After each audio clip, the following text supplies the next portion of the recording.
तो अक्टूबर 2022 लगभग 2.5 साल पहले मैंने अपना पहला अच्छा हेलमेट खरीदा था, अच्छी क्वालिटी का। वो हेलमेट था ये एक्सॉर का एपिक्स हंटर। इस हेलमेट को मैं अब तक 2.5 साल में हर तरह से यूज़ कर चुका हूँ। इसे मैंने बारिश में यूज़ किया है, इसे मैंने दिल्ली की 50 डिग्री की सेल्सियस की गर्मी में यूज़ किया है, और मैंने इसे काफ़ी लॉन्ग राइड भी करे हैं, शॉर्ट राइड करे हैं। ओवर द टाइम मेरा क्या एक्सपीरियंस रहा है वो मैं आपके साथ शेयर करता हूँ। पहले तो बात कर लेते हैं जो सबसे बड़ी प्रॉब्लम लगी मुझे उस हेलमेट के साथ, वो है इसका पेंट। इसका पूरा पेंट निकल चुका है हर तरह से, यहाँ से भी और साइड में भी वियर एंड टेयर थोड़ा बहुत हुआ है। ऐसा भी नहीं है सिर्फ मेरे यूनिट के साथ ऐसा हुआ है, मैंने 2 हेलमेट एक साथ खरीदे थे, मैंने और मेरे फ्रेंड ने, उसके साथ भी सेम प्रॉब्लम हुई है। पर इस हेलमेट में ऐसा कुछ है नहीं जो बहुत ही बुरा हो, इसमें सब कुछ अच्छा है। बस कुछ चीज़ें हैं जो मुझे अच्छी नहीं लगी और कुछ चीज़ें जो मुझे बहुत अच्छी लगी। ये हेलमेट मुझे अच्छा इसलिए लगा क्योंकि मैं इससे पहले यूज़ करता था स्टील बर्ड का रोबोट हेलमेट आता है जिसमें मैकेनिज्म होता है, या बटन दबाने से वाइजर खुलता है।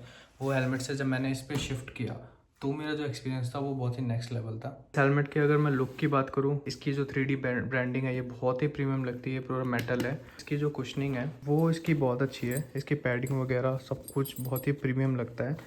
और इसका ये डबल वाइज़र का मैकेनिज़्म जो स्लाइड करते ही डबल वाइज़र आ जाता है और चला जाता है, तो ये कुछ इस तरह से चलता है। तो ये चीज़ भी मुझे बहुत ही बेनिफिट हुई। अभी तो मैंने स्मोक वाइज़र इंस्टॉल कर लिया है, पर इससे पहले मैं क्लियर वाइज़र यूज़ करता था, तो ये मेरे को बहुत बेनिफिट देता था कि अगर मुझे सन वगैरह में चलाना होता था। इसका ये स्पॉइलर हो गया और चिन गार्ड, ये सारी चीज़ें बहुत ही हेल्प करती हैं। चिन गार्ड तो बेसिकली जो भी धूल मिट्टी वगैरह हवा वगैरह आती है ना, उसको फिल्टर कर देता है। ये हेलमेट मैंने शायद 3800 या 4800 का लिया था। इसके साथ जो पहले स्पॉइलर आता था ना वो बहुत छोटा आता था, तो मैंने इसे बाद में अलग से ख़रीदा था। अब लेकिन जितने भी एक्सॉर के हेलमेट आ रहे हैं उनमें सब यही वाला स्पॉइलर आ रहा है जो काफ़ी लेंदी होता है, तो ये दिखने में बहुत अच्छा लगता है। इसका ओवरऑल लुक बहुत तगड़ा हो जाता है। पेंट की क्वालिटी है ना, वो ये नहीं कहूँगा कि यहाँ से निकल रहा है तो ये ख़राब है, क्योंकि मेरा जो कलर फेड है ना वो बिल्कुल नहीं हुआ है, बस पेंट निकला है। वो भी क्यों निकला मुझे नहीं पता। मैंने एक ट्रिप करी थी जिसके अंदर ऑलमोस्ट दिल्ली से ऋषिकेश, ऋषिकेश से हर्षिल वैली तक बारिश हो रही थी, तो उसमें हमने ऑलमोस्ट 17-18 घंटे बाइक चलाई थी। इस हेलमेट ने इतना अच्छा परफॉर्म किया कि बारिश चाहे कितनी भी तेज़ हो रही हो, कितना भी देर तक हो रही हो, इसके अंदर कोई भी लीकेज नहीं थी। वैसे पानी तो किसी हेलमेट में नहीं जाता, पर ओवर द टाइम जब आप कॉन्स्टेंटली बारिश में चला रहे हो तो कोई सा भी हेलमेट हो उसकी कुशनिंग नीचे से गीली होनी शुरू हो जाती है। बस इसके साथ वो इशू बिल्कुल भी नहीं हुआ था। तो बस पॉजिटिव में बस इतना ही था। अब बस इसकी नेगेटिव की अगर बात करें जो बहुत सारी हैं, वो उसमें सबसे फर्स्ट और सबसे नोटिसेबल है वो इसका है वेट। इसमें यहाँ वेट की एक बैजिंग होती है, वो मैंने निकाल दिया। तो पर वेट इसका आई गेस 1 किलो एंड 800 ग्राम है, तो ऑलमोस्ट 1.5 किलो का हेलमेट है, बहुत ही ज़्यादा हैवी होता है। अब वेट तो मेरे लिए कोई इशू था ही नहीं, क्योंकि जब मैंने ये हेलमेट को ख़रीदा था तो मैंने ऑब्वियसली इसको चेक किया था, तो वेट हैवी तो था ये। पर मेरे को इशू कहाँ से आया, जब मैंने बाइक चेंज करी। तो पहले मेरे पास एक नेकेड बाइक थी MT-15, तो उसमें हम स्ट्रेट बैठते हैं तो वेट उतना मैटर नहीं करता, नेक पे नहीं आता क्योंकि ऑलरेडी सीधे बैठे हो। लेकिन फिर मैंने बाइक स्विच करी और मैंने ली R15, जिसमें आप आगे लीन होकर बैठते हो। तो जब हम लीन होकर बैठते हैं तो कोई भी गड्ढे आते हैं, ओवर द टाइम हमारी जो नेक है वो आगे की तरफ झुकी होती है, तो जो हमारा जो वेट है वो पूरा इस पे ही, हेलमेट की वजह से नेक, हमारी नेक इस तरह से स्ट्रेस्ड है। तो ओवर द टाइम हम जब लॉन्ग ट्रिप पे जाते हैं तो इसमें बहुत ज़्यादा इशू होता है वेट को लेके।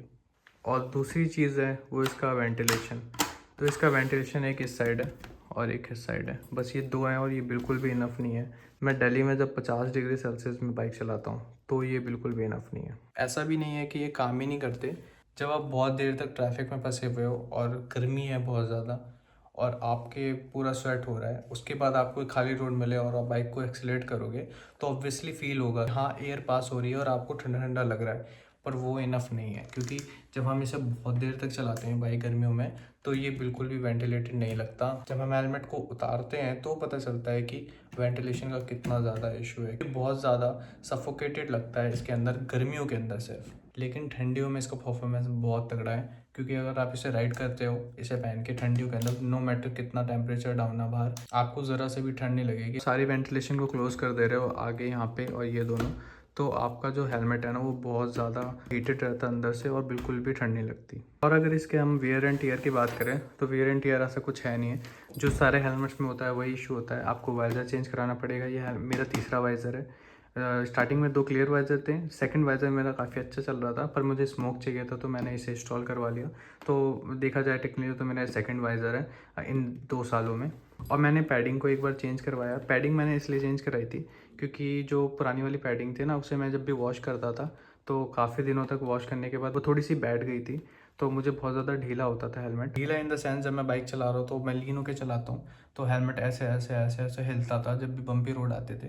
तो वो हेलमेट का इशू नहीं था, वो कुशनिंग का इशू था। मैंने एक मीडियम साइज़ का मैंने पैडिंग दोबारा चेंज करवाया जो मुझे अराउंड 800 की कॉस्ट करी थी, और ये वाइज़र मेरे को 600 का कॉस्ट किया था। और बात करें अगर इसके साइड के मैकेनिज़्म का, उसका मैकेनिज़्म ठीक है, पर इसका वाइज़र निकालने में मुझे बहुत प्रॉब्लम होती है, पता नहीं क्यों, मेरे साथ ही है शायद ये इशू। तो एक बार क्या हुआ था, ये हेलमेट जब गिरा था तो इस पे इम्पैक्ट आया था, तो जब इस पे इम्पैक्ट आया तो उससे जो ये रेड वाला पार्ट है ना, ये अंदर से कनेक्टेड है यहाँ पे, तो इसका जो ये रेड पार्ट है ये टूट गया था, तो मुझे 250 का ये लगवाना पड़ा था मैकेनिज़्म। इस हेलमेट के जितनी भी एक्सेसरीज है वो इजीली अवेलेबल है, चाहे वाइज़र हो, स्पॉइलर हो, चिन गार्ड हो, सब कुछ इनकी वेबसाइट पे भी जा सकते आप ले सकते हो, और एक करोल बाग में तो मिल ही जाता है दिल्ली के अंदर वगैरह। अब बात करते हैं सबसे इम्पॉर्टेंट चीज़ की, जो है सेफ्टी। जो हेलमेट का एक एक्सपायरी पीरियड होता है ना, वो मानते हैं 5 साल, क्योंकि 5 साल के अंदर जो शेलिंग के अंदर कुशनिंग हुई होती है ना, जो फॉर्म्स होते हैं वो ख़राब हो जाते हैं, वो मेल्ट होना स्टार्ट हो जाते हैं, या तो वो क्रैक आ जाते हैं उसके अंदर, जिसकी वजह से हेलमेट को मानते हैं कि एक्सपायर हो गया।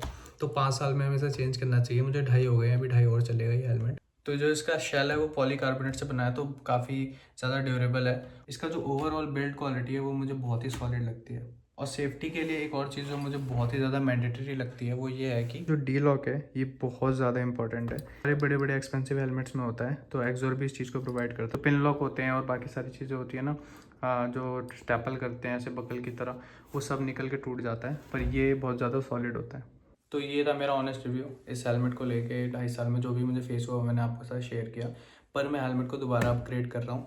ये मेरा सेकेंडरी हेलमेट रहेगा। जो मेरा प्राइमरी हेलमेट है वो इस मंथ में लास्ट में खरीदूंगा, मेरा बर्थडे है उस टाइम पे। वो हेलमेट मोस्ट लाइकली SMK होगा, वो भी सेम ही हैवी वेट के साथ आता है, पर मुझे अगर लाइट वेट जाना है तो मुझे एटलीस्ट 11,000 15,000 खर्च करने पड़ेंगे KYT पे या फिर ऐसा कोई हेलमेट पे। तो अभी मैं इतने स्पेंड नहीं करना चाहता, तो 5,000 4,000 के अंदर में SMK का हेलमेट आता है टाइफून। तो मैं उस हेलमेट को जाऊंगा, ट्राई करूंगा, क्वेश्चनिंग देखूंगा, सब कुछ देखने के बाद डिसाइड करूंगा मुझे टाइफून लेना है या एक्सोर का ही दूसरा हेलमेट लेना है ब्लैक कलर में। अगर आपको कन्फ्यूजन है कि एक्सोर लेना चाहिए नहीं लेना चाहिए, मैं बिल्कुल लेना चाहिए। एक्सोर से अच्छा कोई ब्रांड नहीं लगता मेरे को। SMK के अंदर भी डी लॉक वगैरह सिस्टम अब आए हैं जो एक्सोर बहुत पहले से प्रोवाइड कर रहा है। तो ये हेलमेट मस्ट बाय है, आप बिल्कुल खरीद सकते हो। तो मैं दूसरा हेलमेट लेने को प्लान कर ही रहा हूँ, तो आप क्या सजेस्ट करते हो वो कमेंट करके बताओ। अगर आपने ले लिया या प्लान कर रहे हो या फिर कोई अच्छा अवेलेबल है जो मुझे नहीं पता, आप प्लीज़ बताओ। जब मैं जाऊँगा लेने करोल बाग तो मैं वीडियो शूट करूँगा ऑब्वियसली, तो मैं आपके साथ शेयर करूँगा। बाय।